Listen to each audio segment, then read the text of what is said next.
pelo que eu pude perceber, o pessoal, de uma forma geral, fez boas provas, teve tempo para responder, teve tempo para dar uma estudada, se preparar direitinho. E as outras matérias também. Eu tenho recebido alguns feedbacks do pessoal e os resultados têm sido bem interessantes do ponto de vista dos resultados de prova mesmo, como eles têm sido apresentados. As pessoas têm sinalizado que a metodologia de avaliação, mesmo remota, tem sido boa, tem sido interessante. As pessoas têm tido não apenas um bom resultado, como têm tido condição de fazer um estudo mais apurado, sabe?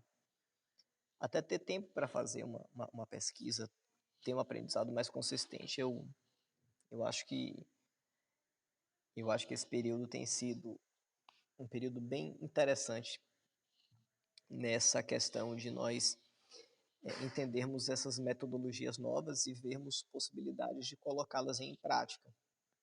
E ter um respaldo interessante em relação a isso. Graças a Deus.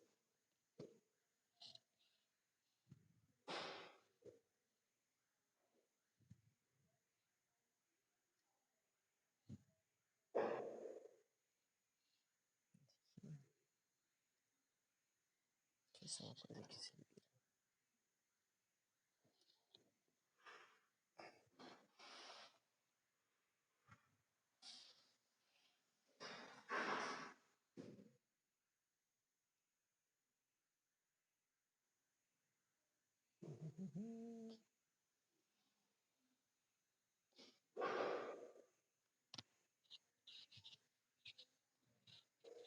E aí, meu povo, vamos começar?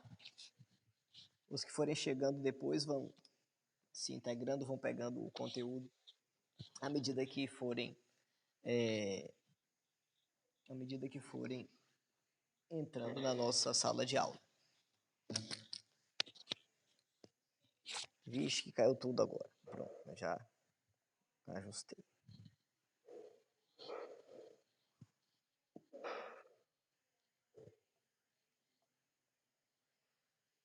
Boa noite, Marcos, Maria, Tássio.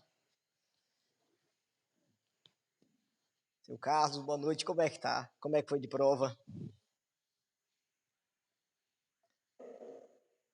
Jonga não tentou lhe cooptar o senhor passar pesca a ele não é? Não cai na lábia de Jonga não, que Jonga não é gente, viu? E eu lhe falo isso com conhecimento de causa. Tenha cuidado com aquele rapaz.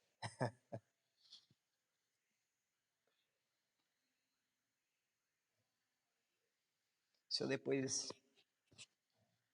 depois impõe a mão sobre a cabeça daquela criatura lá, vai ser importante. Tem uma responsabilidade muito grande, viu, nas suas mãos. Ali o sujeito é meio difícil, mas para Deus nada é impossível. Vamos lá, pessoal.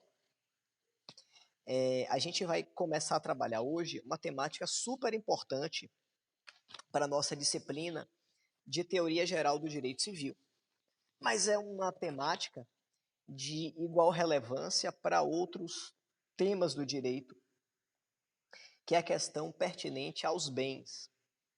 Então, quando a gente fala sobre a classificação dos bens jurídicos, a gente deve, em primeiro lugar, reconhecer que esses bens vão ser caracterizados por serem elementos. Estão vendo agora?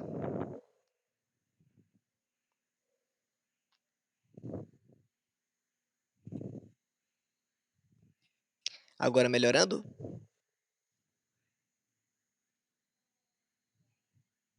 Me deem um retorno aqui melhorando. Vamos lá. De qualquer maneira, pessoal, só sinalizando para vocês, se por um acaso estiver travando ou em algum momento der alguma travada por conta da conexão, fiquem tranquilos que essa aula está sendo gravada e de qualquer maneira ela vai estar postada naquele nosso link do YouTube E aí, se tiver alguma parte que porventura você não tenha pego, tenha tido alguma questão, enfim,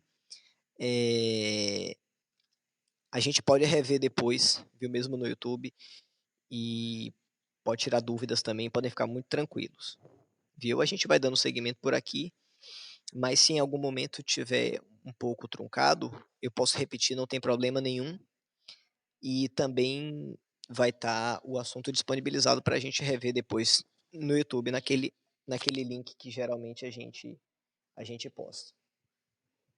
Beleza?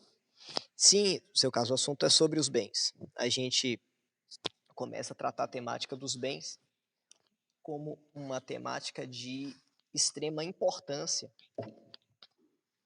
como uma temática de extrema importância para o nosso direito. Por quê? Ô, Jéssica, eu vou fazer a postagem dos slides ao longo dessa semana. Não deu tempo de eu fechar os slides sobre os bens, mas essa semana mesmo eu já posto e já coloco lá no Google Class e aviso para vocês. E podem ficar tranquilos. Quando a gente fala sobre a temática dos bens, a gente está se reportando a um conjunto de elementos que vai ter a maior importância no campo do direito, porque se refere aos elementos que fazem parte da nossa vida, da vida dos indivíduos, e que de forma direta ou indireta possuem algum tipo de valor para os seres humanos, certo? Então, tudo aquilo que nós podemos reconhecer como algo de valor para a existência humana, nós podemos classificar ou denominá-los como sendo bens. E aí a gente vai ter uma diferença fundamental do ponto de vista teórico, que se refere ao seguinte: os bens, eles podem ser reconhecidos como bens de natureza patrimonial ou como bens de natureza extrapatrimonial, certo? Então, a primeira questão que eu quero que você anote, que você aponte, é que os bens, eles representam tudo aquilo que, de forma direta ou indireta, é um elemento que é de interesse ou que tem algum valor para os indivíduos. Então, quando nós falamos sobre a figura dos bens, nós nos referimos a um conjunto de elementos que, direto ou indiretamente, será algo de valor para os indivíduos. Então, tudo aquilo que tem valor para a existência humana, a gente vai classificar como sendo um bem. Acontece que esses bens, eles vão ter, na sua primeira subclassificação, a possibilidade de serem reconhecidos como bens patrimoniais ou como bens extrapatrimoniais. Os bens patrimoniais são aqueles elementos que podem ser apreciáveis pecuniariamente, ou seja, são aqueles bens que podem ser convertidos em dinheiro. São aqueles bens que podem ser transformados em pecúnia.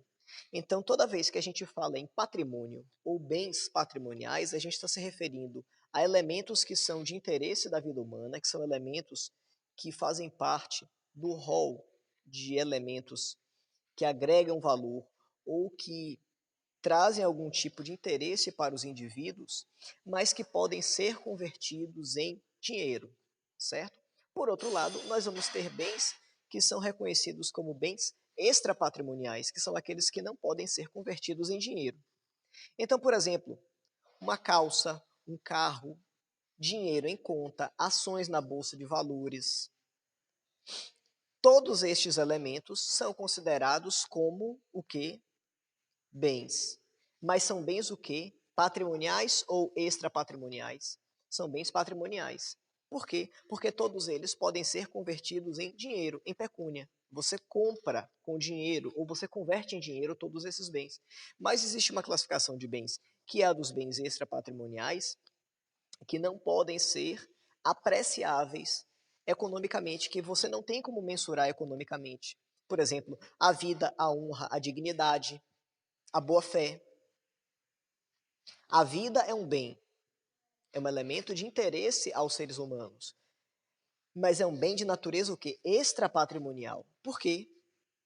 Porque você não pode colocar preço, você não pode converter em dinheiro, certo? Você não pode converter nem a honra. Quanto é que vale a dignidade de uma pessoa? Você não pode apreciar, você não pode converter em dinheiro um bem de natureza extra-patrimonial.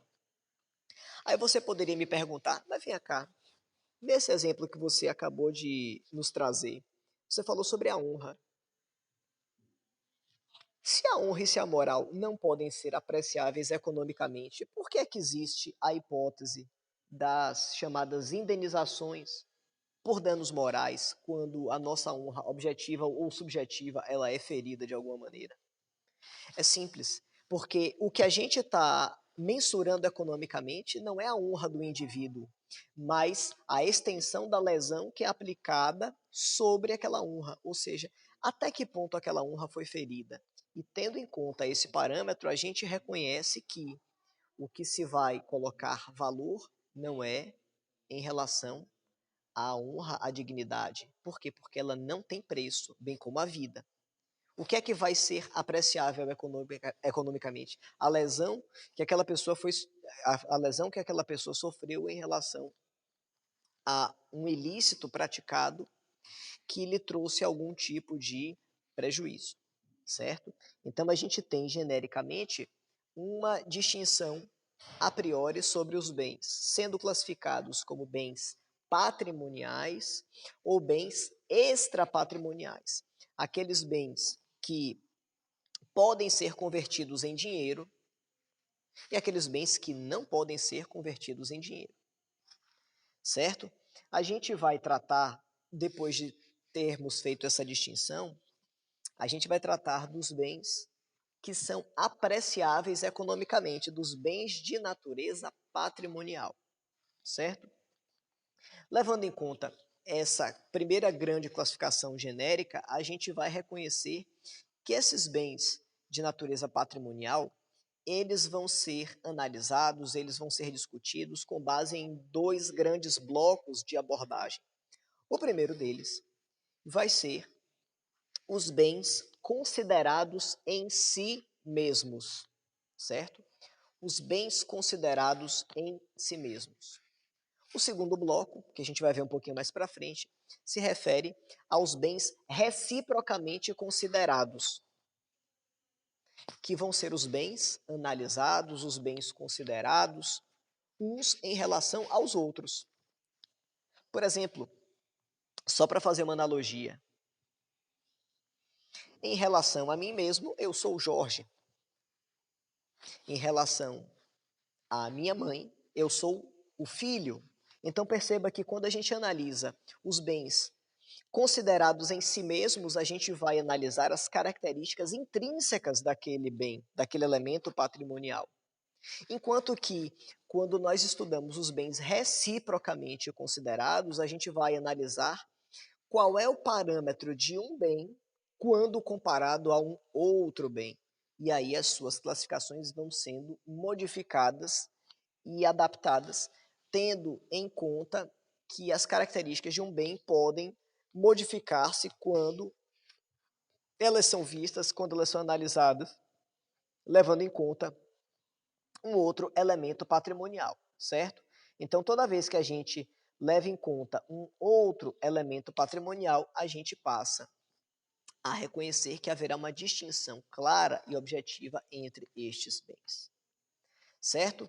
A primeira das classificações que a gente analisa referentes aos bens considerados em si mesmos se refere aos bens sendo reconhecidos como móveis ou imóveis. Bens móveis ou bens imóveis vão ser aqueles bens analisados do ponto de vista da possibilidade de deslocamento físico dos mesmos. Então, quando a gente se refere a um bem móvel ou a um bem imóvel, a gente está, na verdade, perguntando o seguinte: vem cá, eu consigo alterar a localização geográfica daquele bem, mantendo a sua essência, mantendo a sua estrutura, mantendo as suas características próprias? Se a resposta for positiva, se isso for possível, nós diremos que este é um bem o quê? móvel, uma almofada. Uma almofada é um bem móvel? Sim, eu posso modificar a sua localização geográfica, eu posso modificar a sua localização, eu posso tirar de um lugar e levar para o outro, e eu continuarei com uma almofada, com as suas mesmas características, com a sua mesma estrutura, com os seus mesmos elementos, com os seus mesmos elementos norteadores, certo? Então, toda vez que eu me refiro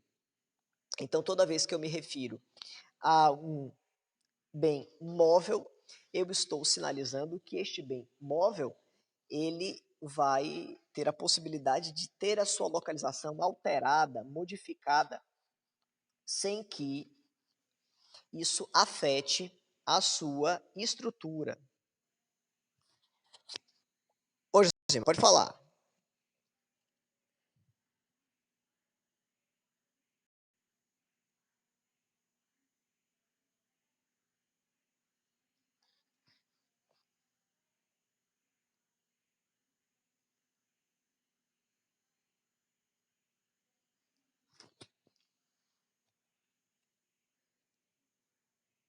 Diga lá.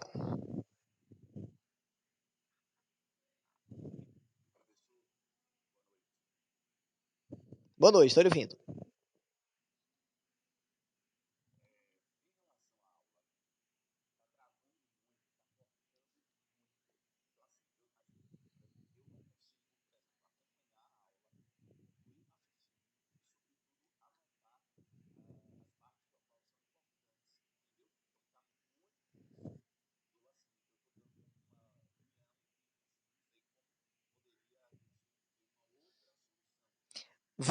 Você ouviu, você chegou a ouvir as observações iniciais que a gente fez?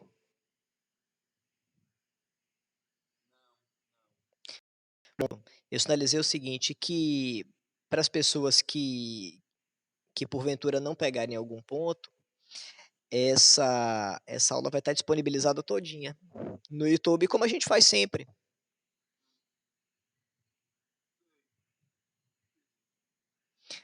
Para que aqueles pontos que eventualmente a pessoa não acabou não pegando ou teve algum tipo de dificuldade, ela pode dar uma olhadinha depois que ela vai estar na íntegra, toda no YouTube, como a gente faz sempre, como a gente posta as aulas integralmente. Viu? Podem ir acompanhando por aqui, mas fiquem despreocupados em relação a isso, que ela vai estar inteirinha disponibilizada. E essa semana ainda eu falei com o pessoal, eu vou já colocar os slides referentes a essa aula, com os pontos que a gente abordou, com as questões que a gente tratou. Viu? Inde Nada, independente disso, se tiver qualquer ponto, qualquer dúvida, só sinalize aqui que a gente vai abordando. Certo?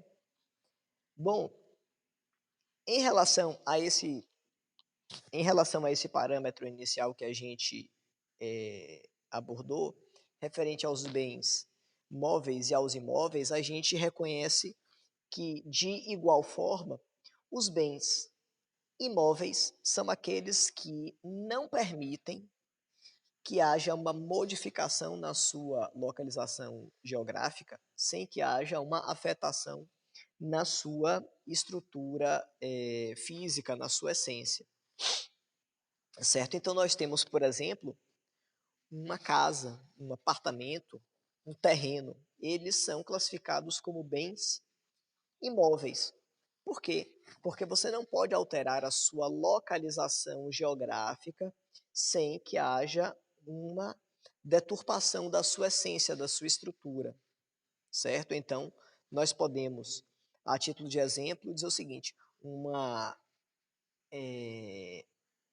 casa. Você pode retirar uma casa do lugar? Em princípio, não. Você pode passar um trator por cima, você pode remover do lugar, mas ela vai perder a sua essência, as suas características gerais que se refeririam ou que a classificariam como uma casa efetivamente. Então, esses pontos são os elementos que fazem com que a gente entenda que o bem imóvel ele implica em uma limitação, em uma proibição, em uma vedação a qualquer tipo de modificação geográfica, sob pena de você alterar a substância daquele bem.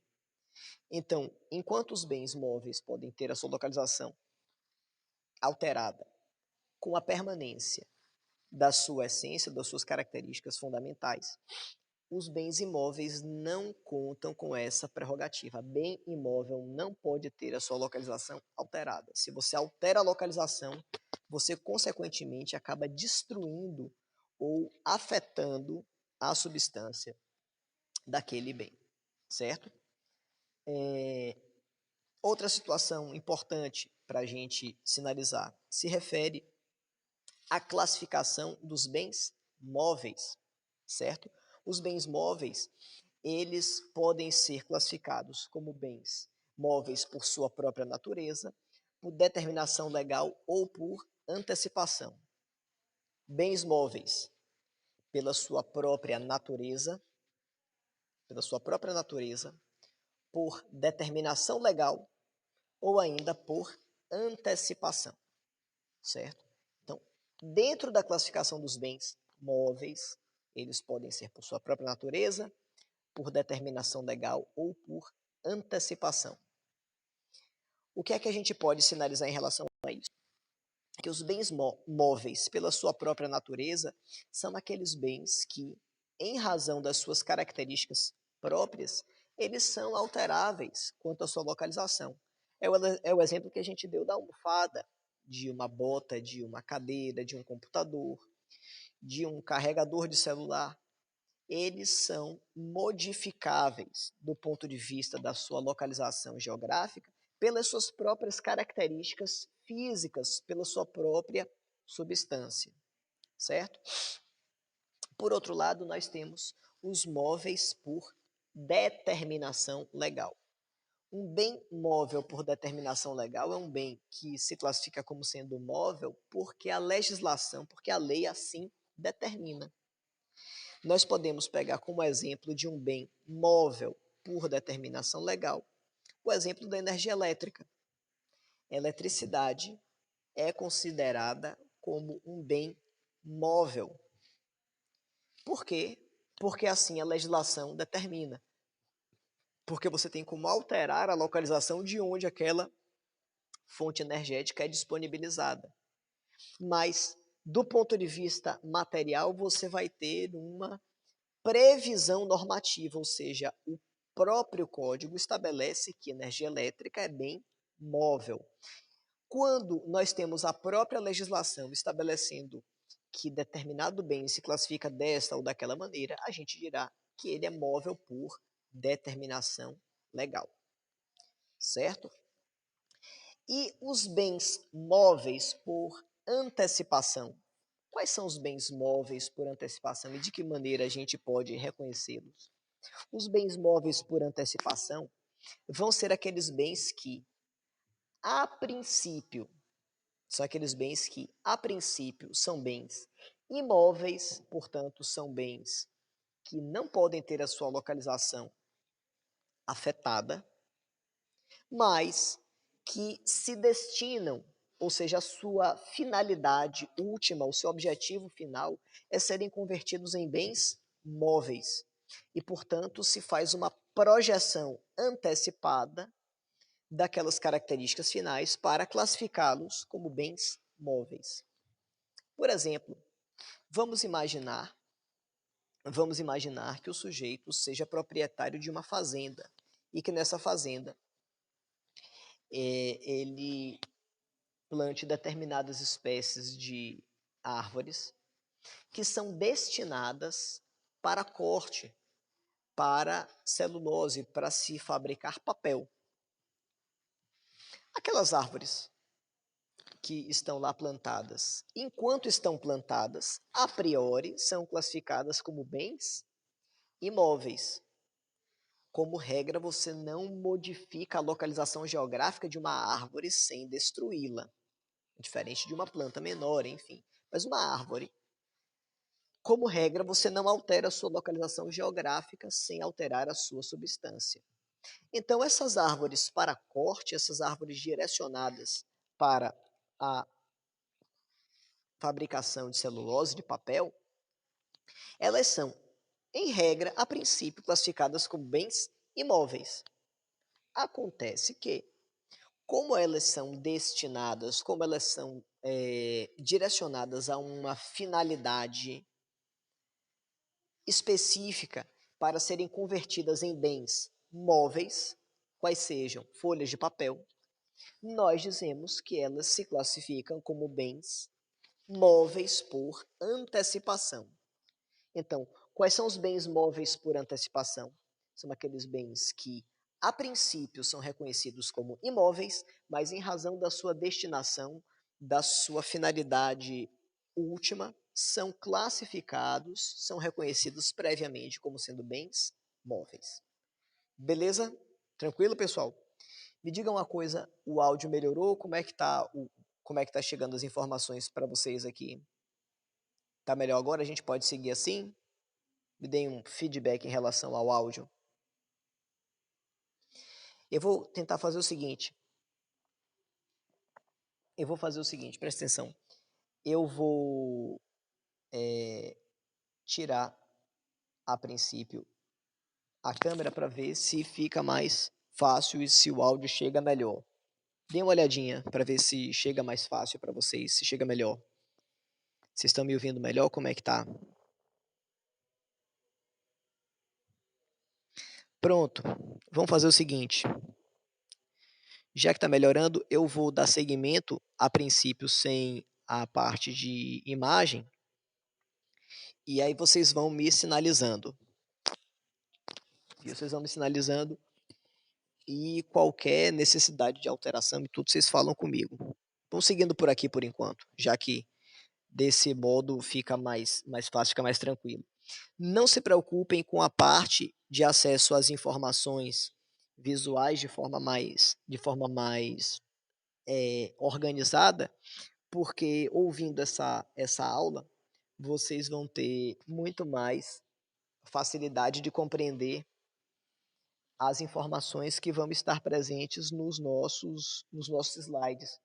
Então, quando eu colocar para vocês, quando disponibilizar os slides, vocês vão ver que vai ficar muito mais tranquilo para vocês fazerem um estudo mais concatenado, mais objetivo, porque vocês vão ter, pelo menos, ouvido a aula e vão ter acesso às informações com a parte visual da coisa, com os gráficos, com os esquemas, isso vai facilitar. Beleza? Mas vão me sinalizando, viu? Se realmente está melhor o acesso às informações de áudio por parte de vocês. Beleza? Meu povo, então vamos dando seguimento.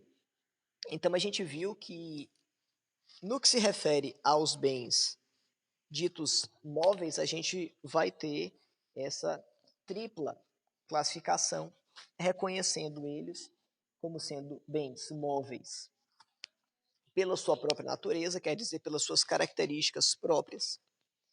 Nós teremos os bens classificados como sendo móveis por determinação legal, que são aqueles bens móveis reconhecidos como tais, porque a legislação, porque a lei assim estabelece. E a gente vai ter os bens reconhecidos como sendo móveis por antecipação, que vão ser aqueles bens que, a priori, em princípio, eram bens imóveis, mas por conta das suas características, passaram a ser reconhecidos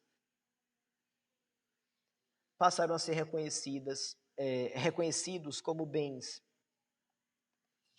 móveis, já que a sua finalidade última, já que a sua finalidade mais específica, no final das contas, vai ser a sua conversão em um bem móvel, certo? Quanto aos bens imóveis, olha só, se estamos falando agora de bens imóveis, a gente está se referindo àqueles bens que não podem ter a sua localização afetada,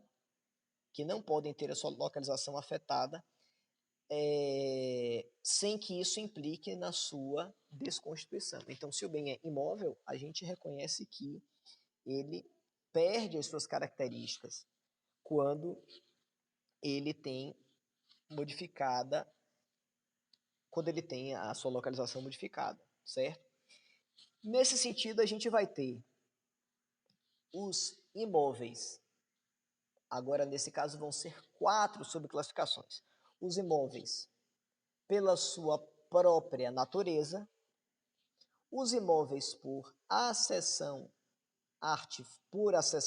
natural, os imóveis por acessão artificial e os imóveis por determinação legal. Fique tranquilo que é muito fácil a gente reconhecer cada um deles. Os imóveis, por sua natureza, são aqueles que, pelas suas características próprias, eles já possuem elementos que fazem com que eles sejam reconhecidos como imóveis, ou seja, as suas próprias características físicas denotam a sua caracterização como um bem imóvel. Então, por exemplo, o solo, a superfície, são reconhecidos como imóveis pela sua natureza, porque pelas suas próprias características eles já apresentam elementos que fazem com que eles sejam reconhecidos como imóveis, certo? Nós temos os imóveis por acessão natural. Esses imóveis por acessão natural podem ser reconhecidos como todos aqueles elementos que vão se aderir naturalmente ao solo. Então, as árvores, os frutos pendentes. Por que são imóveis por acessão natural? Porque são imóveis em razão de estarem conectados ao solo, a um elemento que, pela sua própria natureza, já vai ser reconhecido como imóvel, certo? E por que por acessão natural? Porque a sua conexão com o solo se dá em razão da própria natureza. Ou seja, não houve nenhum tipo de intervenção humana, para que ele fosse reconhecido com essas características, ou seja, a própria natureza se ocupou de fazer com que eles se classificassem dessa forma. Mas nós vamos ter ainda os imóveis por acessão artificial, que são aqueles que se reconhecem como bens imóveis pelo fato de que houve uma intervenção humana para que eles lá estivessem. Ou seja, a aderência ao solo decorreu de uma manifestação ou de uma intervenção dos seres humanos. Então, por exemplo, uma plantação. Uma plantação é um imóvel por acessão artificial, porque ela não estaria ali naturalmente. Houve uma manifestação, houve vontade humana no sentido de fazer com que ela ali estivesse, certo? Uma construção, o sujeito vai levantar um muro, é um imóvel por acessão artificial. Por quê? Porque você só vai ter aquela estrutura reconhecida como um bem imóvel porque houve uma manifestação humana voltada para que aquele bem fosse estruturado e estivesse vinculado ao solo, certo? E os imóveis por determinação legal? Da mesma maneira que nós tivemos os imóveis por determinação legal, da mesma maneira que nós tivemos os móveis por determinação legal, nós também teremos os imóveis por determinação legal. São aqueles bens considerados imóveis por força de lei, ou seja, em razão de uma previsão expressa na legislação. Nesse aspecto, a gente vai ter um bem imóvel por determinação legal, todas as vezes que o próprio código estabelecer que aquele bem vai ser reconhecido como um imóvel. A finalidade, o objetivo desses imóveis por determinação legal são, acima de tudo, fazer com que haja, em um nível maior, a segurança jurídica, ou seja, eu passarei a ter segurança jurídica para que determinadas condutas, determinadas práticas sejam realizadas em razão daqueles bens. Um exemplo clássico se refere aos direitos reais sobre os bens imóveis. Além disso, o direito à sucessão aberta. Um direito real é um direito referente a um bem imóvel. Vou lhe dar um exemplo.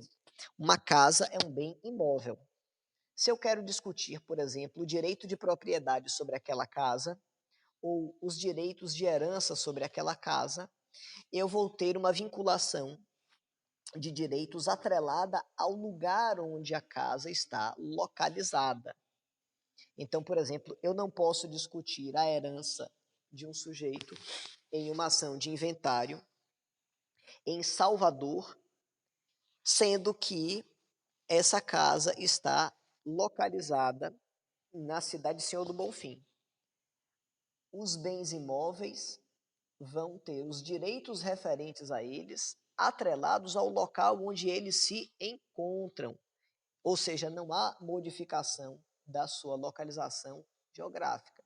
Eu vou ter que discutir aquela categoria de bens em razão da localidade onde se encontram. Beleza? Então, só para rememorar, os imóveis vão ser subclassificados de quatro formas. Os imóveis por natureza, que vão ser imóveis pelas suas próprias características, o solo e a superfície, por exemplo.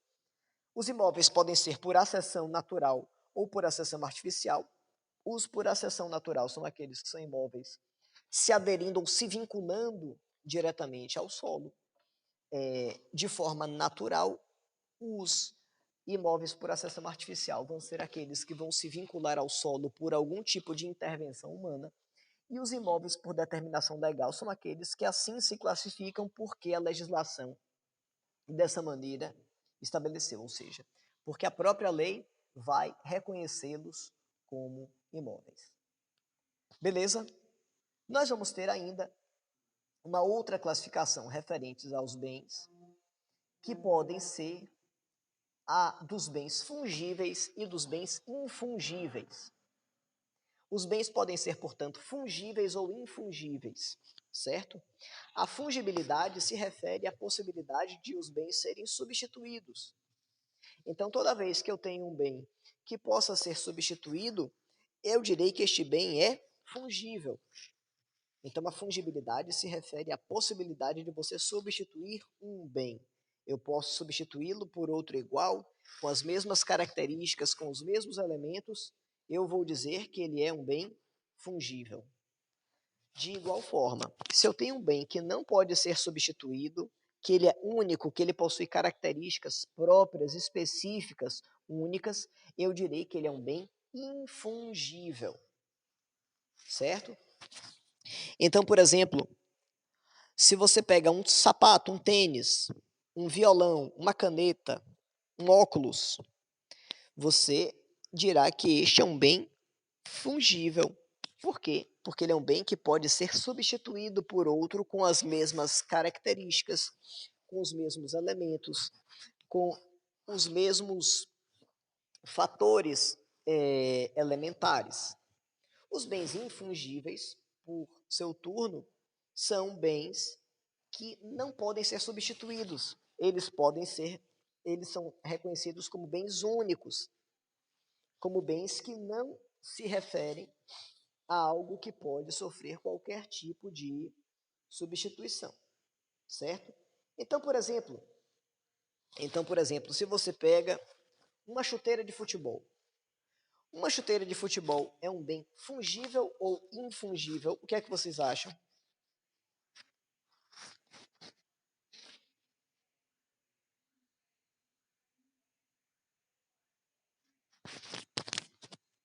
Uma chuteira de futebol, fungível ou infungível? E aí? Sara está correta, é um bem fungível. Por quê? Porque nós podemos substituí-la. Uma chuteira de futebol pode ser adquirida se você compra uma chuteira da marca Nike do modelo tal, da cor tal, número tal, e essa chuteira se perde ou se destrói, você pode comprar outra igual com as mesmas características. Mas, por exemplo, a chuteira utilizada por Bobô na conquista do glorioso título do nosso Bahia de 88 é um bem fungível ou infungível?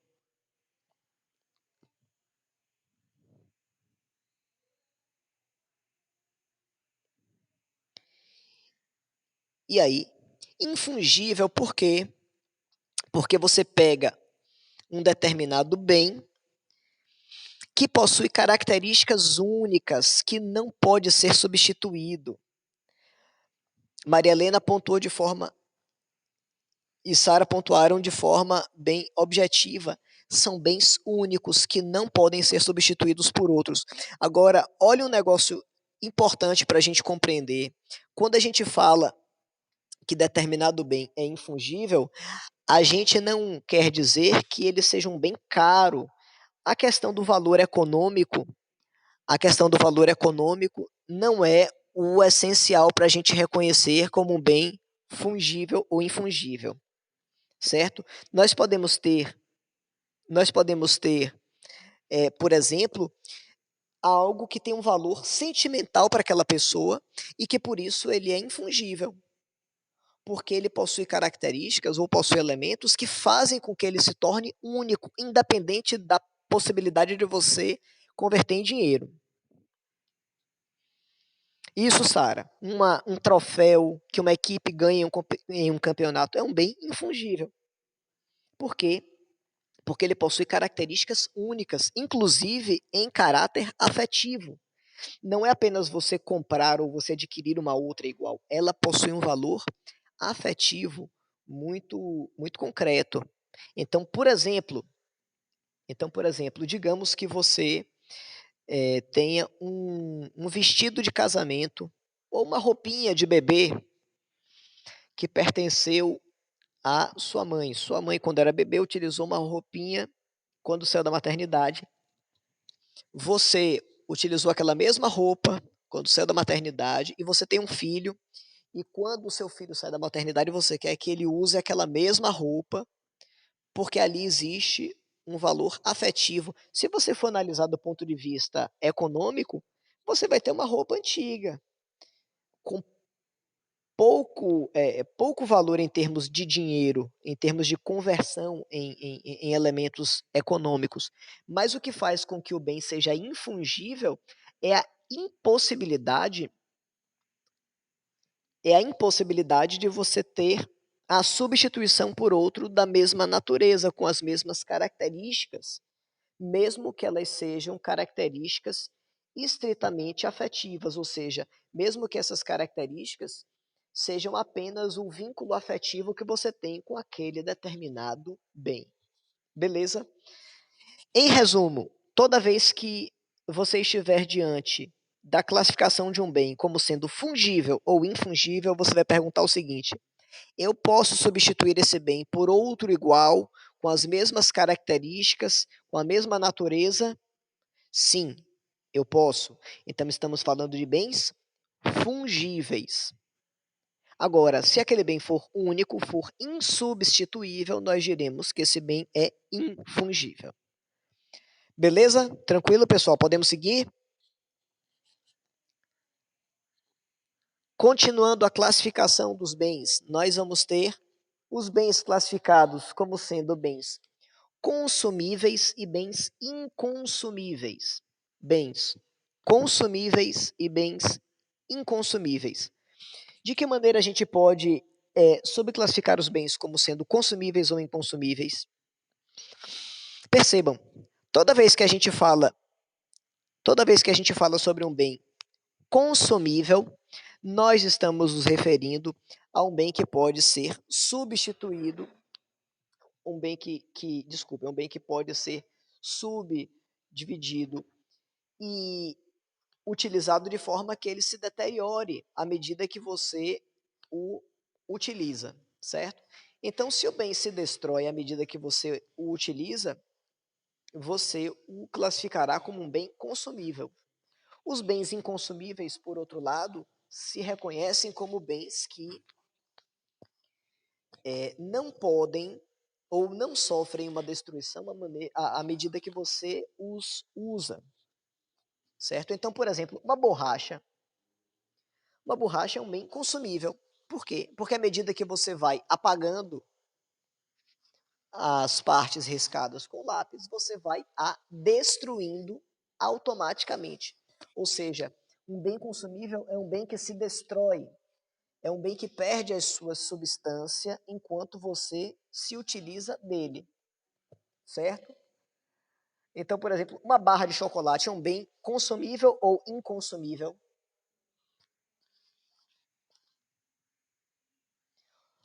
Uma barra de chocolate é um bem consumível ou inconsumível? É um bem consumível. Por quê? Porque à medida que você se utiliza dele, ele vai perdendo as suas características próprias, certo? Já um carro, um veículo, é um bem inconsumível.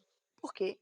Porque à medida que você utiliza-se desse carro, ele não vai se destruindo, ele permanece com as suas características próprias, certo?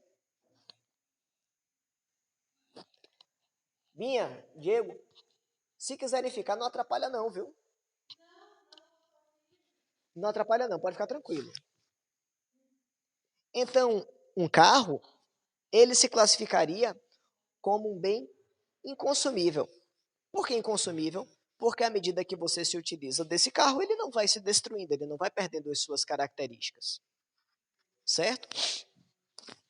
Perceba que o que nós podemos utilizar como parâmetro para definir se um bem é consumível ou se ele é inconsumível é a possibilidade de você perceber a sua destruição à medida que você utiliza ele.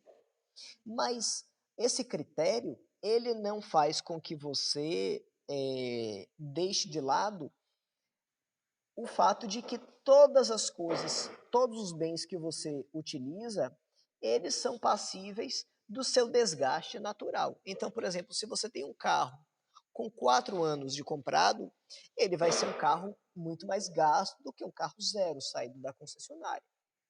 Ou seja, o desgaste natural dos bens não é o critério que a gente vai utilizar para reconhecer se ele é consumível ou se ele é inconsumível, mas sim a possibilidade de reconhecer a sua destruição, o seu desfazimento à medida que você se utiliza dele. Se você se utiliza daquele bem e reconhece que esse bem vai se desfazendo enquanto você dele se utiliza, aí você chama ele de bem consumível. Se não, você pode se utilizar dele, mas ele mantém as suas características próprias, aí a gente vai chamá-lo de bem inconsumível. Beleza? A gente ainda vai poder classificar os bens reconhecidos como bens divisíveis e bens indivisíveis, certo? Então, os bens podem ser reconhecidos como bens divisíveis ou indivisíveis, levando-se em conta a possibilidade que a gente tem de promover a sua separação, a sua segmentação. Ou seja, eu vou reconhecer que um bem é divisível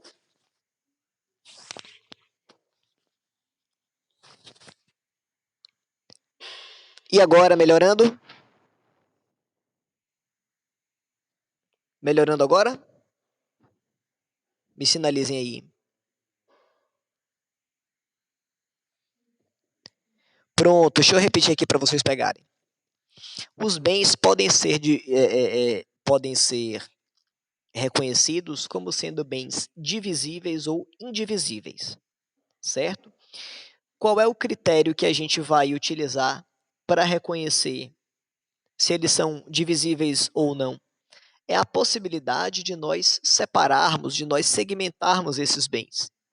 Se eu posso dividir o bem, se eu posso repartir este bem em partes iguais e de maneira que essas partes tenham uma finalidade, de maneira que elas tenham uma finalidade concreta e objetiva, aí eu vou reconhecer estes bens como sendo, aí eu vou reconhecer estes bens como sendo bens divisíveis, mas se estes bens forem reconhecidos como bens que não podem ter a sua segmentação reconhecida, aí eu vou dizer que esse bem é indivisível. Em resumo, eu posso repartir estes bens. Se eu posso repartir estes bens e eles mantêm as mesmas características, as mesmas finalidades, eu vou dizer que esse bem é divisível. Já, se estes bens não podem ser divididos sem que isso afete a sua substância, eu vou dizer que ele é indivisível. Beleza? Então, se você pode repartir, ele é divisível. Então, vamos pegar um exemplo aqui para a gente identificar. Uma barra de chocolate é um bem divisível. Por quê? Porque você pode repartir essa barra de chocolate, ela vai manter as mesmas características, ela continuará sendo chocolate. Certo?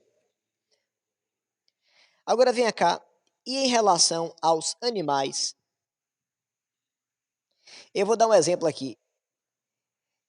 Eu tenho um amigo querido meu chamado Diego Leal Santa Rosa, que é um grande pecuarista e praticamente médico veterinário. E aí eu conversando com ele, eu chego e falo, meu amigo, me diga uma coisa, uma vaca é um bem divisível ou indivisível? E aí a vaca é um bem divisível ou indivisível?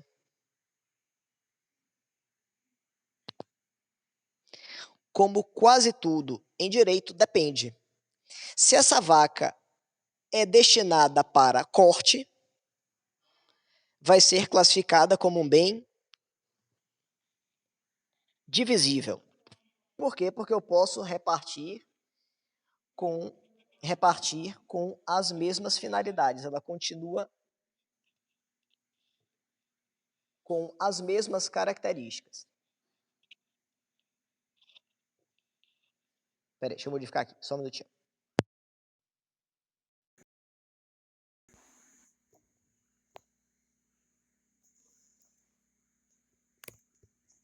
E agora? Melhorou? Me sinalizem aí. Então vamos lá. Se eu me refiro a uma vaca de corte é um bem divisível. Por quê? Porque eu posso segmentá-la em partes e eu continuarei com a sua finalidade sendo atingida, com as características que eu pretendia inicialmente. Continua sendo vaca, carne de vaca. Agora, se eu estou me referindo a uma vaca de exposição ou uma vaca leiteira, nesse caso, eu estou me referindo a um bem de natureza indivisível. Por que indivisível? Porque se você pega uma vaca de exposição e a segmenta em partes, você não vai ter mais a sua finalidade sendo alcançada. Você não vai ter mais a sua finalidade sendo atingida. Certo? Então, quando a gente pergunta, esse bem é divisível ou indivisível? O que a gente tem que discutir é, se eu repartir a finalidade pretendida para aquele bem é alcançável? Sim, é alcançável. Continua com as mesmas características. Beleza. Nesse caso, eu posso reconhecer como divisível. Agora, se na hipótese de eu dividir, se eu perder as características finalísticas, nesse caso, eu direi que é indivisível. Isso, Sara, perde a finalidade se for segmentado, se for dividido. Seu Carlos, que é pastor, vai me ajudar a fazer o reconhecimento dessa classificação de bens divisíveis e indivisíveis. Seu Carlos vai me ajudar se lembrando daquela passagem bíblica em que é levado até o rei Salomão duas mães que discutem sobre a possibilidade de ficar com a criança. E aí ele determina que se corte a criança ao meio e dê um pedaço para cada mãe.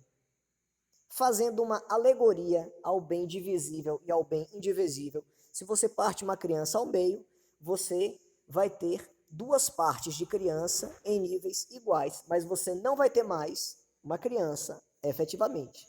A finalidade é perdida, certo? Então entenda que o elemento característico da divisibilidade é a possibilidade de você repartir, mantendo as suas finalidades, mantendo as suas características, permitindo que os objetivos a priori estabelecidos sejam alcançados. Beleza? Tranquilo? E o áudio me sinalizem, ficou melhor agora?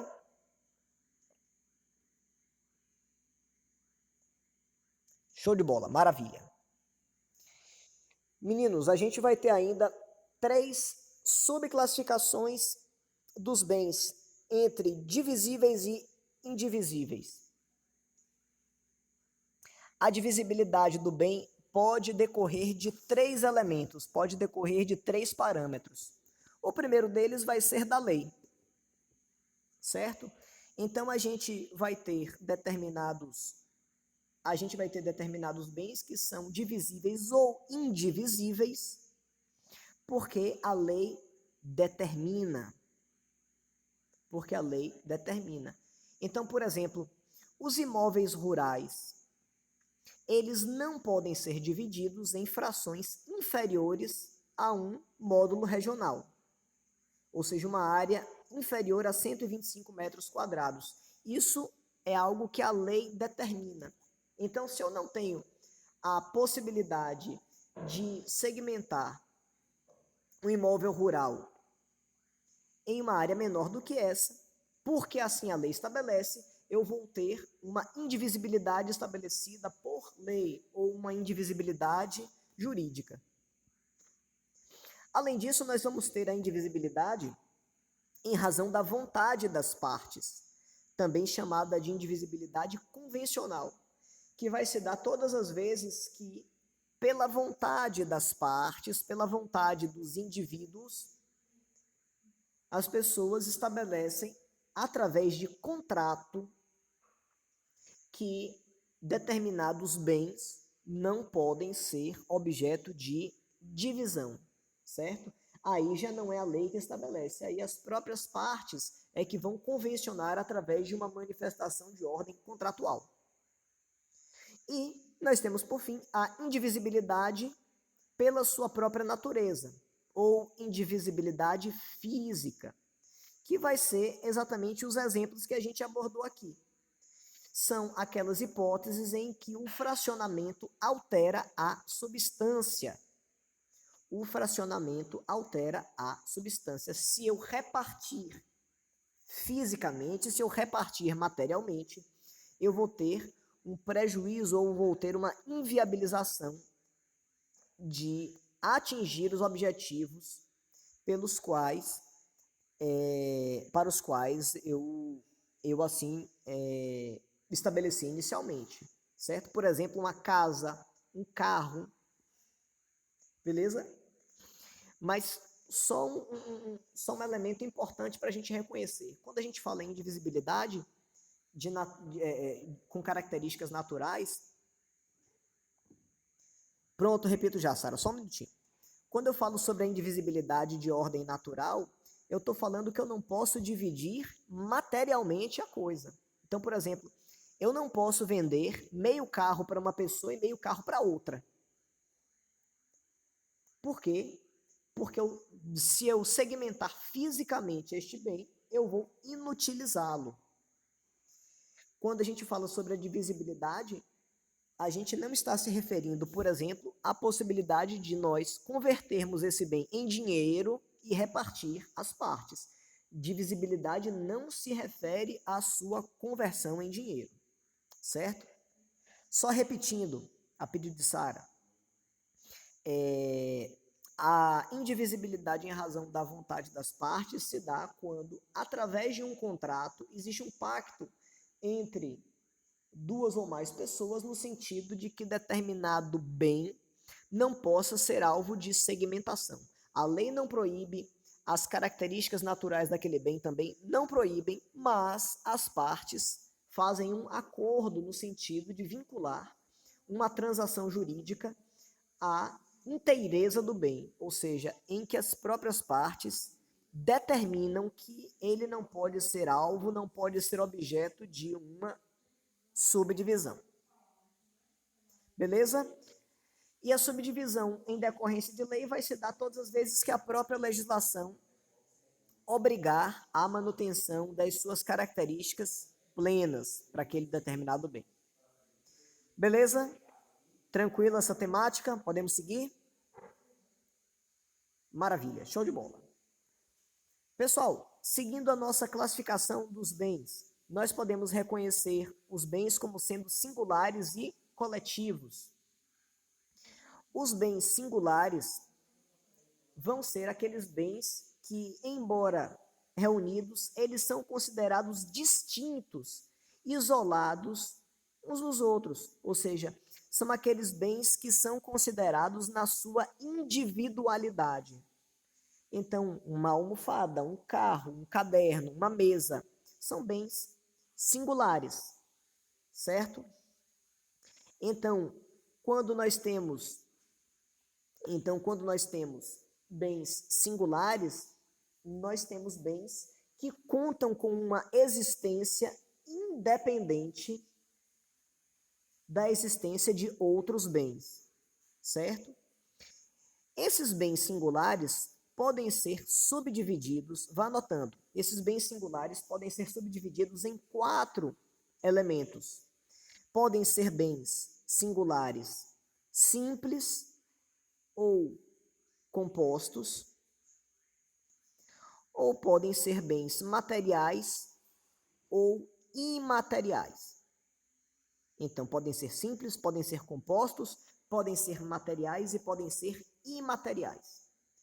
Os bens simples são aqueles bens que são formados por partes de uma mesma espécie. Isso, Sara, os bens singulares podem ser classificados como simples, compostos, materiais ou imateriais. Exatamente. Os bens simples são aqueles bens formados por partes de uma mesma espécie, que são reconhecidos como homogêneos. Então, por exemplo, um animal, uma planta, uma pedra, ou seja, eles são bens considerados unicamente, ou seja, por eles mesmos, e todas as suas partes possuem as mesmas características. Há uma homogeneidade entre as partes que compõem esse bem. Já os bens compostos são aqueles bens formados por partes distintas, por partes heterogêneas. Então, por exemplo, um automóvel é um bem singular, porque ele pode ser considerado na sua individualidade, mas é composto porque as partes que guarnecem ele possuem características próprias, específicas. Então, por exemplo, um automóvel é formado por pneus, por motor, por toda a carenagem interna, pelos sistemas de freios, pelos vidros do para-brisa, das laterais, os vidros traseiros, vidros laterais, o para-brisa.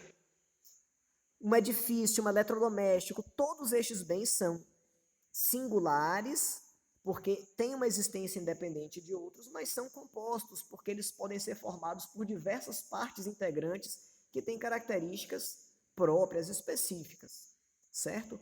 E os bens podem ainda ser materiais ou imateriais, certo? Os bens materiais são aqueles bens que a gente pode classificar como bens concretos, como bens corpóreos, como bens que podem ser evidenciados por uma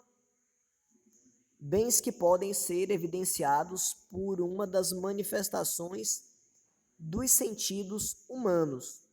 Então, bem que você toca, que você vê, que você sente. Então, por exemplo, um carro, uma bicicleta, uma almofada, um computador, todos estes são bens materiais. Por quê? Porque eles têm uma existência concreta. Você pode, através dos sentidos humanos, ir percebendo cada um deles. Marcos, eu estou fazendo essa gravação pelo computador, é um pouco difícil colocar, mas fique tranquilo que ao longo dessa semana eu vou postar o slide com todos os pontos que a gente está tocando na aula de hoje, independente da postagem do YouTube dessa aula, eu vou passar para vocês os slides com todas essas classificações de bens, pode ficar tranquilo, viu? Independente disso também, vocês, se derem uma olhadinha no Código Civil, vocês vão ver as classificações dos bens com as suas características, com os seus elementos, com os seus elementos formadores. Viu? Podem ficar tranquilos que essa semana mesmo já vai estar tudo postado para vocês acessarem. E aí vocês só vão rememorar os pontos que a gente está tocando na aula de hoje.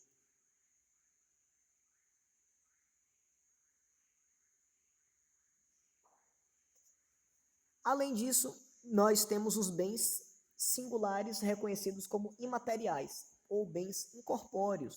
São aqueles bens abstratos que não contam com uma existência física material, mas que se referem a algo que juridicamente é relevante.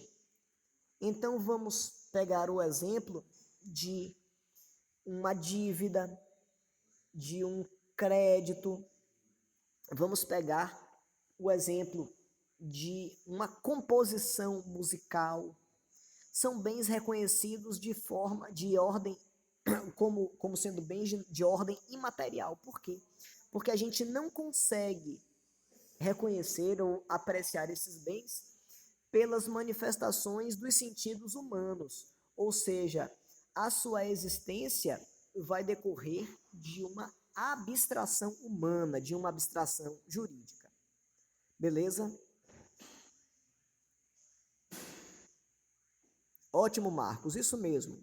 É importante nesse período que nós nos ajudemos reciprocamente, indicando onde encontrar esses materiais, onde podemos nos aprofundar nesses assuntos. Eu acho louvável, excelente que vocês, a despeito de estarmos nesse período meio complicado de isolamento, mas de nós sempre buscarmos ajudar uns aos outros para que a gente possa crescer e aprender mutuamente, viu? Então, parabéns a vocês pela disponibilidade de estarem, acima de tudo, ajudando, auxiliando uns aos outros. Eu tenho certeza que nós vamos ter resultados muito positivos em razão dessas ações e dessa preocupação que a gente está tendo em ajudar as outras pessoas. Pessoal, e os bens coletivos? Os bens coletivos são também chamados ou classificados como bens universais ou universalidades, certo? Então, quando a gente se refere aos bens coletivos, a gente está tratando de conjuntos de bens que, para serem reconhecidos como tais, precisam de um conjunto de outros bens singulares para serem formados.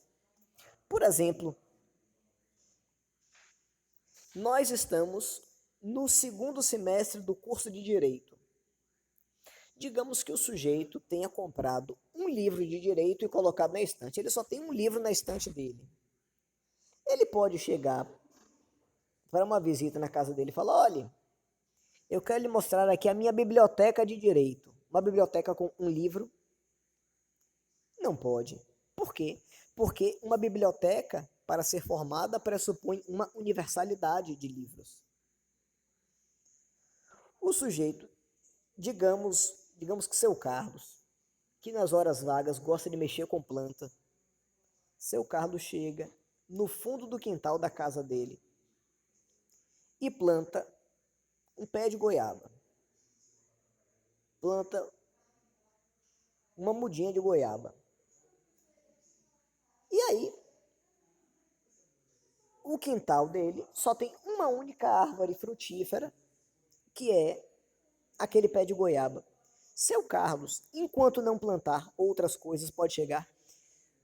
Venham cá, venham conhecer o meu pomar. Pode fazer isso ou não pode? E por quê?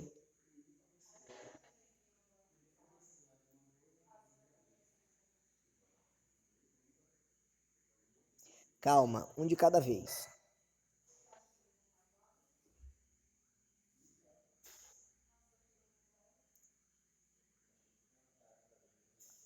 Não pode, ele não pode dizer que aqui não pomar. Por quê?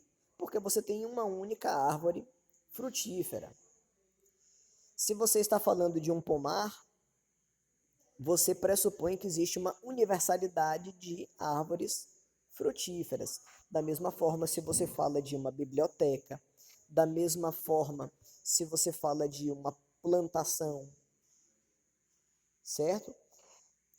Então, todas as vezes que nós falamos sobre universalidades, nós estamos nos referindo a um conjunto de bens singulares que formam, que em conjunto formam um bem coletivo, certo? Então, toda universalidade se refere a um conjunto de bens singulares que formam um bem coletivo, uma universalidade.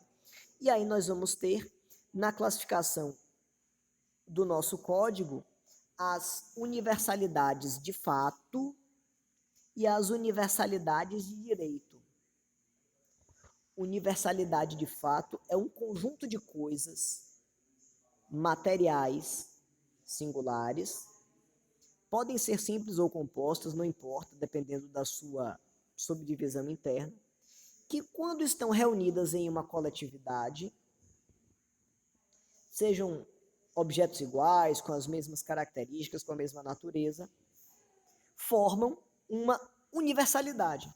Ou seja, a universalidade de fato representa um conjunto de coisas que reunidas, tendo as mesmas características, formam um bem coletivo. Já as universalidades de direito são um conjunto de coisas materiais ou imateriais que formam um complexo de relações jurídicas com um vínculo que vai resultar exclusivamente da lei. Então, por exemplo, o conjunto patrimonial decorrente de uma ação de inventário, em que você vai ter, por exemplo, bens móveis, bens imóveis, dinheiro em conta, direitos a receber quantias em dinheiro. Esse conjunto patrimonial, que nós chamamos juridicamente de espólio, vai ser classificado como uma universalidade de direito. Por quê? Porque não se refere apenas a bens, a coisas, mas a um conjunto de vários elementos de naturezas distintas que vão conjuntamente formar um bloco jurídico. Então, se eu me refiro a coisas com a mesma natureza que formam um todo, eu vou chamar de universalidade de fato. Se eu vou me referir a um conjunto de elementos que possuem vínculos jurídicos, mesmo não tendo as mesmas características, mesmo não tendo a mesma natureza, eu chamarei de uma universalidade de direito. Beleza? Pessoal, com essa classificação a gente fecha o tópico dos bens considerados em si mesmos, certo? Os bens considerados em si mesmos vão ser aqueles bens que contam com uma existência jurídica independente da existência de outros bens, ou seja, que eu vou analisar sem levar em conta a existência de outros bens. A gente começa a ver agora os bens reciprocamente considerados. Como é que eu vou identificar um bem reciprocamente considerado? O bem reciprocamente considerado é aquele bem que é analisado, que é visto, tendo como parâmetro um outro bem. Ou seja, Eu vou classificar esse bem em razão de um outro bem. A classificação mais objetiva referente aos bens reciprocamente considerados vai ser a classificação entre bens principais e bens acessórios. Bem principal e bem acessório. O que é um bem principal? É um bem que existe em relação a si mesmo e que não depende de outros bens. Ou seja, o bem principal é aquele bem que existe sem depender de outros bens para que ele tenha uma existência efetiva, produtiva, prática. Os bens acessórios, por sua vez, existem em razão, os bens acessórios existem em razão da existência de um bem principal. Beleza? Como é que tá o áudio agora? Dê um retorno para mim se tá legal, se tá dando para ouvir direitinho.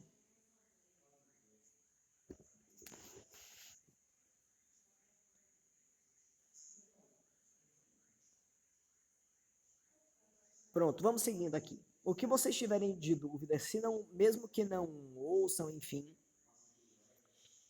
o que vocês tiverem de dúvida, mesmo que não ouça direitinho, tenha algum tipo de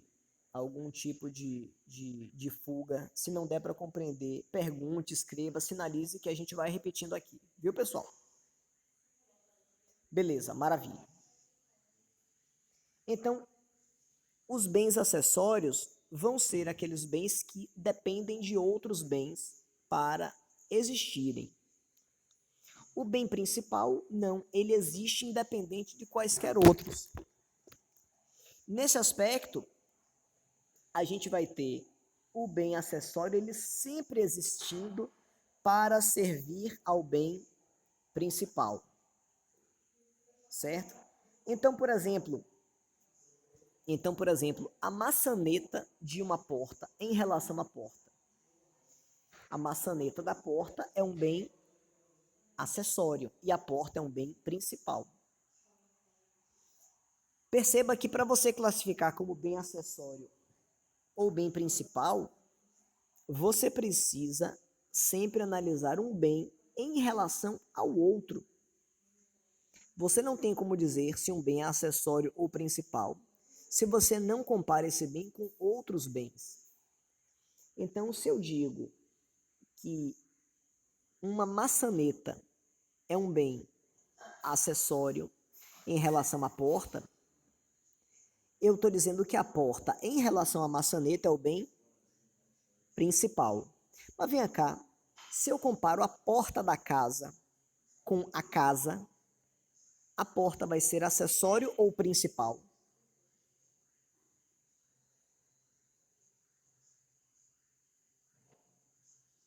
Se eu comparo a porta de uma casa com a casa, a porta da casa sempre será um bem acessório. Por que será um bem acessório?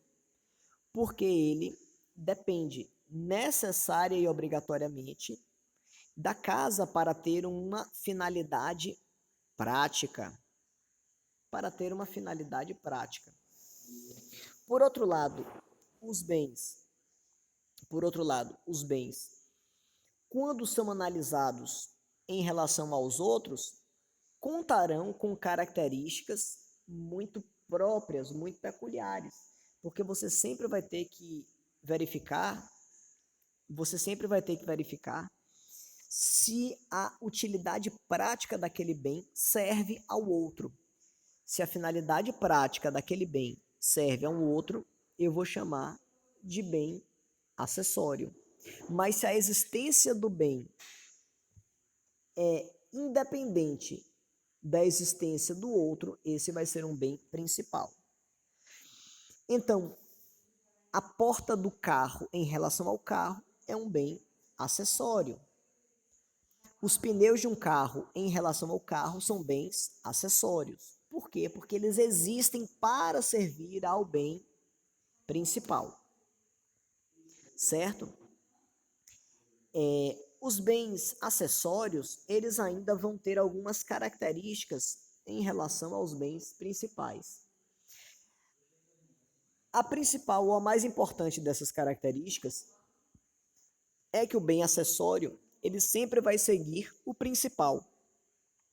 Ou seja, eu não posso viabilizar que um bem principal seja transacionado juridicamente sem que, de forma pressuposta, o bem acessório siga o principal. Então, por exemplo, eu não posso vender um carro sem as rodas do carro. Por quê? Porque a roda é um bem acessório, é um bem que guarnece o bem principal. Eu não posso vender um apartamento sem a porta. Por quê? Porque a porta, sendo um bem acessório, ela guarnece o apartamento. Ah, professor, mas digamos que eu tenha uma roda de liga leve no carro, ou digamos que eu tenha uma porta entalhada em madeira por um artista plástico importante.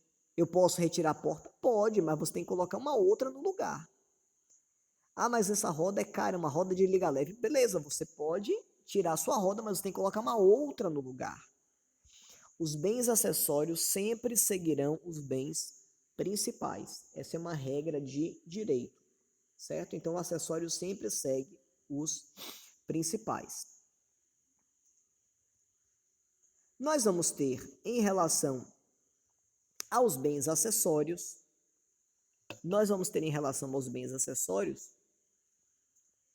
algumas subclassificações. Então, o bem acessório, ele pode ser considerado como um fruto, um produto, uma pertença, um rendimento ou uma benfeitoria. Fique em paz que isso tudo vai estar também estabelecido de forma bem detalhada no nosso slide, na nossa abordagem temática dos slides que eu vou passar para vocês. O que são frutos? Os frutos vão ser as utilidades que a coisa principal vai produzir de forma periódica. Ou seja, se uma coisa principal produz algo de forma periódica, que se renova de tempos em tempos, eu vou chamar de fruto. Então, por exemplo, as mangas são bens acessórios em relação à mangueira, certo?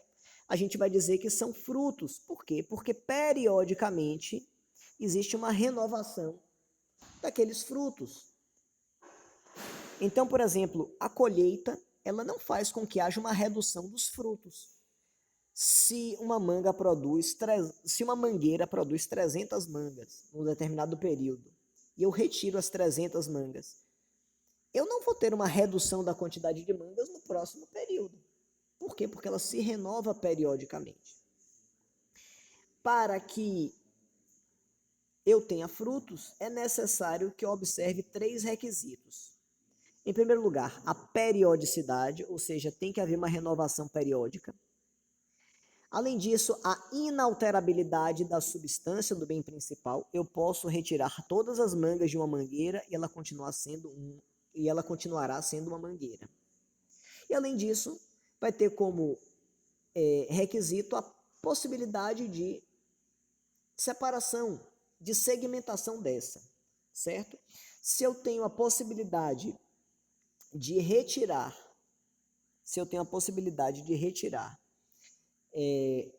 esses frutos do bem principal sem alterar a sua substância, eu vou ter um dos requisitos para classificá-lo como frutos. Então, quais são os 3 requisitos? Periodicidade, inalterabilidade da substância do bem e a possibilidade de separação do bem principal, certo? Além dos frutos, nós vamos ter os produtos. O que são os produtos? São as utilidades que a coisa vai produzir, mas de forma não periódica. Ou seja, todas as vezes que a utilização daquele bem acessório reduz a substância do bem principal, eu vou chamar de produto. Ou seja, ao contrário dos frutos, os produtos não são renováveis, eles não são periodicamente acrescidos. Então, por exemplo, a extração de um determinado minério é um produto e não um fruto. Por quê? Porque se eu extraio em grande quantidade, eu não vou ter a renovação daquele bem, certo? Então, os produtos vão ser referentes a utilidades que não são renováveis em caráter periódico. A gente vai ter ainda, como hipóteses de bens acessórios, as pertenças. O que são pertenças? Segundo o nosso Código Civil, são aqueles móveis que, não constituindo parte integrante do bem, se destinam de forma duradoura ao uso, ao serviço ou ao aformoseamento de outro bem, certo? Então, uma pertença é um elemento que vai ser agregado ao bem principal, não sendo um bem acessório e que vai trazer de forma direta ou indireta algum tipo de benefício em relação àquele bem. Vamos pegar um exemplo concreto para a gente identificar? Você pega um carro. O carro é o bem principal. Os pneus do carro são bens acessórios, porque eles existem para servir ao bem principal e dão utilidade prática ao bem principal, ou seja, eles são imprescindíveis para que o bem principal possa atingir aos seus objetivos. Mas vem cá, o DVD de um carro é bem acessório? Não, é uma pertença, é um plus, é algo que vai agregar valor ou utilidade ao bem principal, mas que não é tão imprescindível assim. Você pode rodar com um carro sem um aparelho de DVD nele integrado, mas você não pode andar em um carro que não tenha pneus, por exemplo.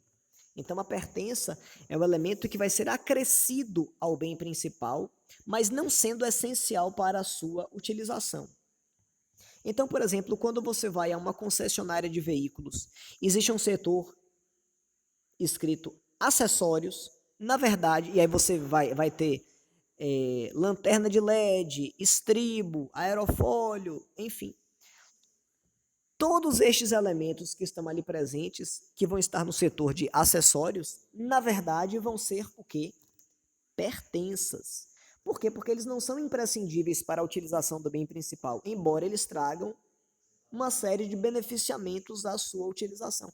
A sua utilização fica mais adequada, fica mais confortável, fica mais aprazível, mas eles não são imprescindíveis.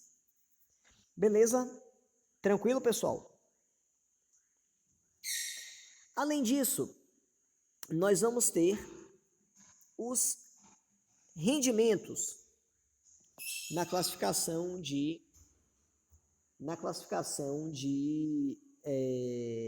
bens acessórios. O que vão ser os rendimentos? Vão ser, na verdade, uma espécie de frutos, chamados de frutos civis também, que se referem aos elementos de natureza econômica que podem ser renovados periodicamente em razão do uso de determinada coisa principal. Então, por exemplo, o sujeito tem um apartamento e ele coloca esse apartamento para alugar. Os aluguéis que se renovam mensalmente não vão ser chamados de frutos no sentido estrito do termo, vão ser chamados de rendimentos ou frutos civis.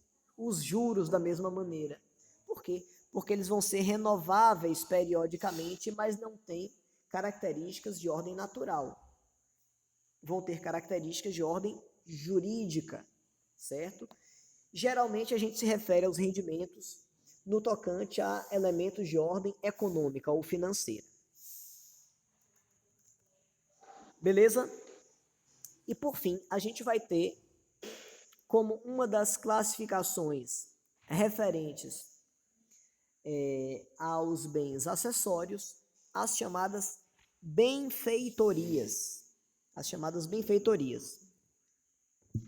O que são benfeitorias? As benfeitorias vão ser intervenções, obras, modificações realizadas em razão de um bem imóvel,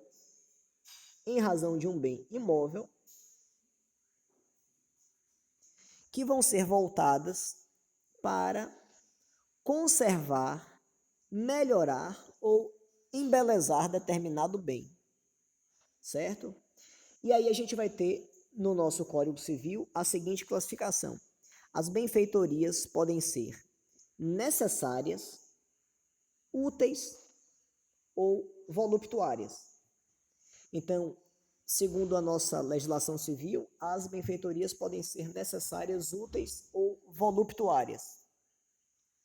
Benfeitoria necessária é aquela benfeitoria imprescindível para a utilização ou a manutenção do bem. Então, todas as vezes que eu tenho uma benfeitoria que é imprescindível, que é indispensável, que é fundamental para a utilização daquele bem, eu vou dizer que essa benfeitoria é uma benfeitoria necessária.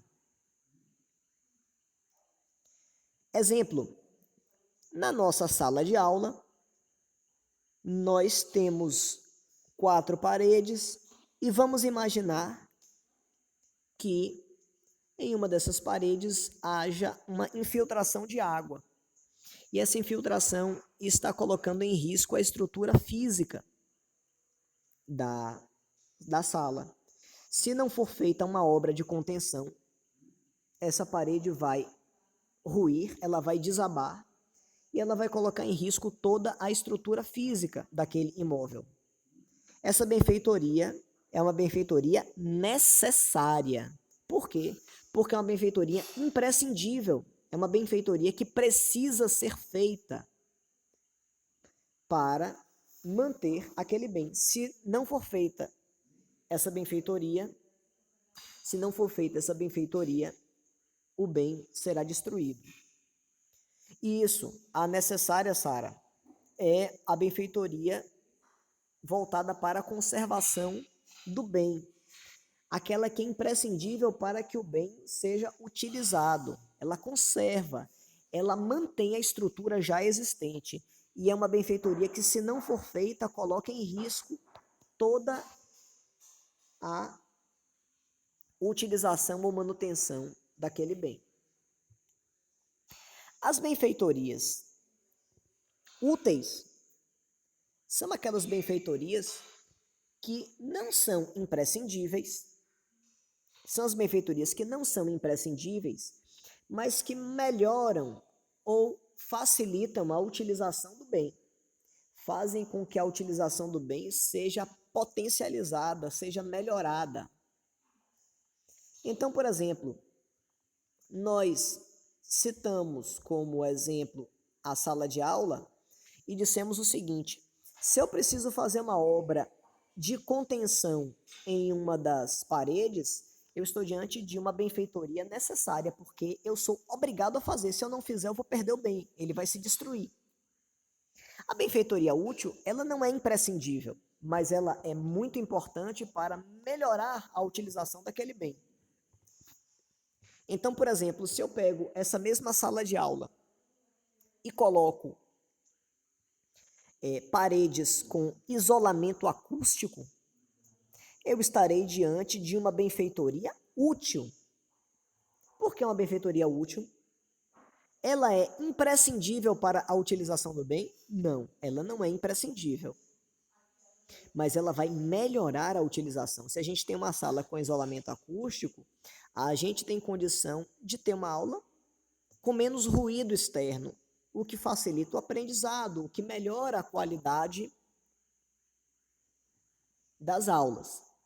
Então, se eu pego essa sala e coloco um isolamento acústico, eu estou realizando uma obra ou uma benfeitoria útil. Ela é imprescindível? Não, mas ela faz com que a utilização seja potencializada. E a benfeitoria voluptuária? A benfeitoria voluptuária é aquela que não é imprescindível e não é sequer útil, mas ela faz com que o bem seja mais agradável de ser utilizado. Ela faz com que haja uma melhoria substancial na utilização do bem no tocante à possibilidade das pessoas terem benefícios de alegria, de prazer, de satisfação na sua utilização. Então, por exemplo, a obra de contenção da parede é uma benfeitoria necessária, porque é imprescindível para o uso do bem. A obra de colocação de paredes com isolamento acústico é uma obra de benfeitoria útil. Ela é imprescindível? Não, mas ela melhora a utilização do bem, ela potencializa a utilização do bem. Mas digamos que a gente queira pegar a nossa sala de aula e pintar as paredes. E aí a gente vai pintar as paredes de azul, vermelho e branco, para que haja uma harmonização melhor, para facilitar o aprendizado, para que as pessoas estejam num ambiente mais agradável, mais aprazível. A mistura das cores azul, vermelho e branco traz alegria, satisfação para as pessoas. Exatamente, Sário pegou o espírito da coisa. Vem cá, essa benfeitoria é o quê? É voluptuária. Ela é imprescindível? Não. Ela é útil? Também não. Mas ela é algo que vai tornar a utilização mais agradável. Esse é o critério para a gente identificar as hipóteses de benfeitorias. Mas olha só, as benfeitorias elas sempre vão estar ligadas à ideia da finalidade. Qual é a finalidade pretendida? Com base nessa finalidade, eu tenho como reconhecer como necessária, útil ou voluptuária. Então, por exemplo, se eu me refiro a uma piscina, se eu estou me referindo a uma piscina, essa piscina em uma casa é uma benfeitoria necessária, útil ou voluptuária?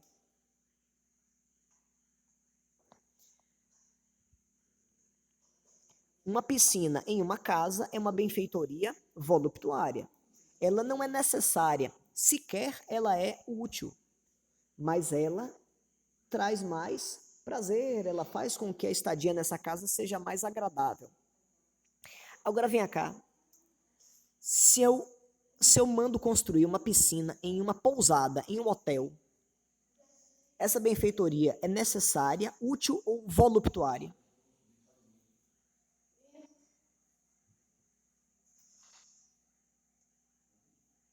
Exatamente, ela é útil. Por quê? Porque ela não é imprescindível, mas ela não é apenas algo aprazível, é algo que vai agregar valor, vai fazer com que a utilização daquela pousada ou daquele hotel seja potencializada. Ela vai fazer com que os hóspedes estejam mais, encontrem mais atrativos, portanto, seja algo que tenha uma finalidade concreta, que melhore. Agora vem cá, a instalação ou a construção de uma piscina em uma escola de natação é uma benfeitoria necessária, útil ou voluptuária? Exatamente necessária. Por quê? Porque ela é um pressuposto para a utilidade básica de uma escola de natação. Então, percebam que o que vai definir se a benfeitoria é necessária, útil ou voluptuária vai ser a finalidade. Para que é que eu vou realizar aquela obra, aquela intervenção? Vai ser algo apenas para me dar alegria, prazer, satisfação? Vai ser algo que vai ser útil para o bem principal? Ou é algo imprescindível que, se eu não tiver, eu inviabilizo que o bem principal seja utilizado adequadamente? Esse é o critério que a gente deve, esse é o critério que a gente deve utilizar para reconhecer. Beleza, pessoal? Tranquilo nesse caso?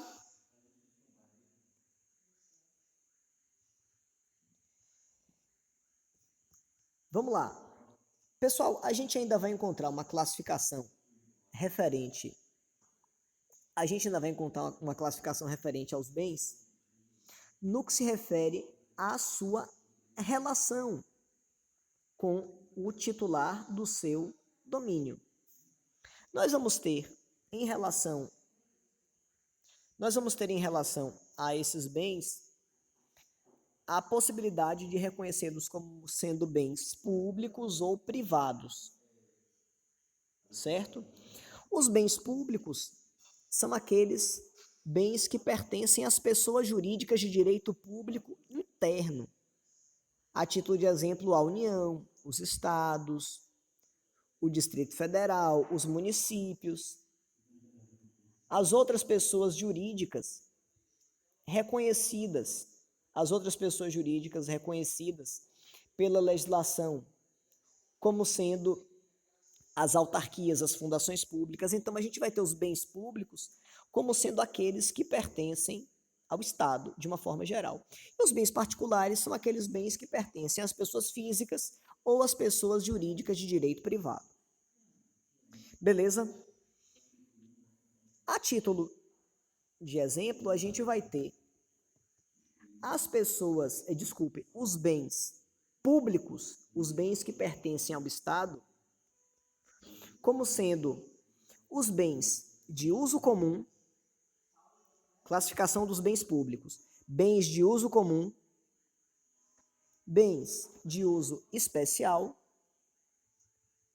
e os bens dominicais. Bens de uso comum, bens de uso especial e bens dominicais.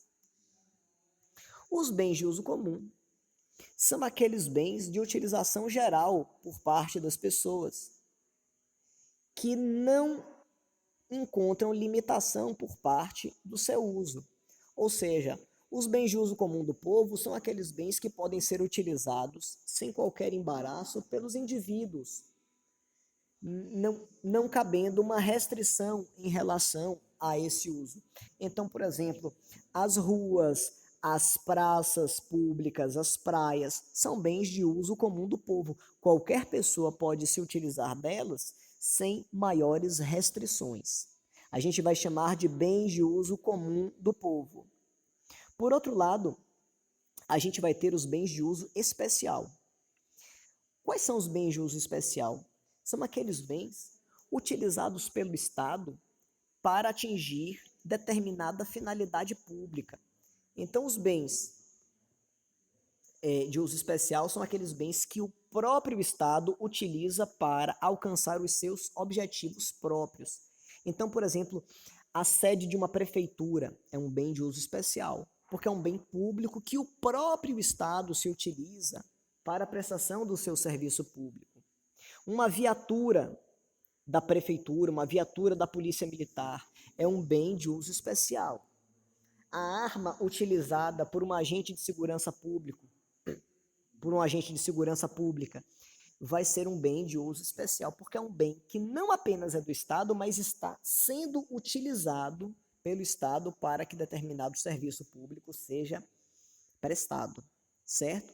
E por fim, a gente vai ter os chamados bens dominicais. Quais são os bens dominicais?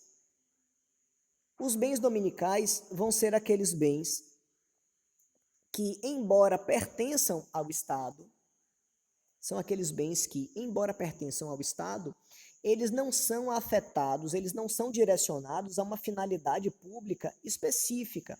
Ou seja, eles ficam à disposição do Estado para sofrerem transações jurídicas. Então, por exemplo, um terreno baldio, que é de domínio ou que é de propriedade do Estado, ou, digamos que, bens patrimoniais que já não sirvam mais para o Estado, que não estão mais no conjunto de interesses do Estado para atingir os seus objetivos.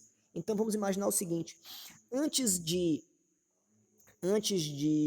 as repartições públicas se utilizarem de computadores, se utilizavam a princípio de máquinas de escrever, depois utilizaram máquinas elétricas. Quando houve a migração dessas tecnologias, aqueles bens que já não serviam mais deixaram de ser bens de uso especial e passaram a ser bens dominicais. Por quê? Porque, embora continuassem pertencendo ao Estado, já não estavam direcionados a uma finalidade pública específica. Certo? E a gente vai ter, por fim, a quarta grande classificação dos bens, aqueles bens considerados quanto à sua possibilidade de negociação. E aí nós vamos ter os bens que são bens de comércio e os bens fora do comércio. Os bens de comércio são aqueles bens que podem ser objeto de transação jurídica, que podem ser vendidos, que podem ser negociados. Uma casa, um carro, uma bota, um violão, são bens de comércio, porque são bens que podem ser transacionados economicamente. Os bens fora de comércio são aqueles bens que são insuscetíveis de apropriação ou de alienação, em que as pessoas não podem transacionar juridicamente. Então são bens que estão fora do comércio. E aí a gente vai ter os bens que estão fora do comércio por serem insuscetíveis de apropriação, como a vida, a honra, a dignidade, bens essenciais de interesse coletivo como gás, como água, como energia, estão fora do comércio. E bens que são inalienáveis por força de lei, como, por exemplo, um bem de família, como, por exemplo, um determinado bem que seja objeto de uma transação ou que seja objeto de um conjunto patrimonial jurídico que esteja, por força da legislação, vedados de sofrerem restrição e venda e transação jurídica. A gente pode, por exemplo, ter como exemplo um testamento em que o seu testador, a pessoa que faz o testamento, ela não pode dispor de todos os seus bens. Existem algumas restrições impostas pela legislação. Em todo caso, a gente vai ter bens que estão no comércio porque podem ser objeto de transação jurídica e bens que estão fora do comércio porque vão encontrar uma série de limitações legais para que eles possam ser objeto de alienação. Beleza? Turma, a gente fecha com isso o nosso conteúdo referente à temática dos bens, certo? Como eu já tinha sinalizado para vocês, podem ficar tranquilos que ao longo dessa semana eu vou postar para vocês o nosso registro de slides com as informações, com os pontos que a gente trabalhou na aula de hoje. E vocês vão ver como vai ficar mais tranquilo, como vai ficar mais claro para vocês fazerem as abordagens e os estudos. Beleza? E aí a gente aproveita e na próxima aula também já faz a correção de nossa avaliação. A gente vai ver questão por questão, vai discutir os pontos, enfim, e vai tirar as eventuais dúvidas. Viu? Isso eu estou avisando para vocês e pedindo que vocês sinalizem para os demais colegas que os pontos da aula de hoje vão estar também disponibilizados no YouTube. Eu vou colocar, como a gente já faz regularmente nas nossas aulas, a gente vai colocar essa aula de hoje também disponibilizado no YouTube. E aí eu vou fazer a postagem no Google Classroom para vocês. Beleza? Turma, um abraço para vocês, viu? Fiquem com Deus, tudo de bom. Que Deus continue cuidando de vocês. Fiquem em casa, se resguardem e até a próxima terça-feira. Fiquem com Deus. Diga, Luciana, pode falar.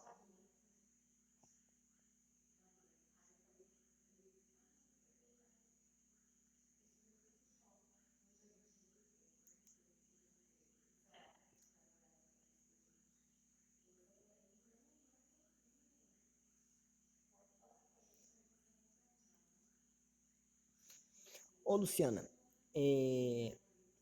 a faculdade ela está fazendo um programa de, de recuperação referente a essa questão da pontuação, eu vou saber os detalhes mais específicos junto com o pessoal da coordenação, e na aula que vem eu já vou aproveitar a correção da prova e aí já detalho todos esses pontos e coloco para vocês. Pode ficar tranquilo aqui, que a gente já vai detalhar isso tudo na próxima aula, e se for o caso a gente até já faz a marcação de uma data para fazer essa atividade. Eu só vou me inteirar dos pontos específicos e aí já trago para vocês isso bem detalhado. Beleza?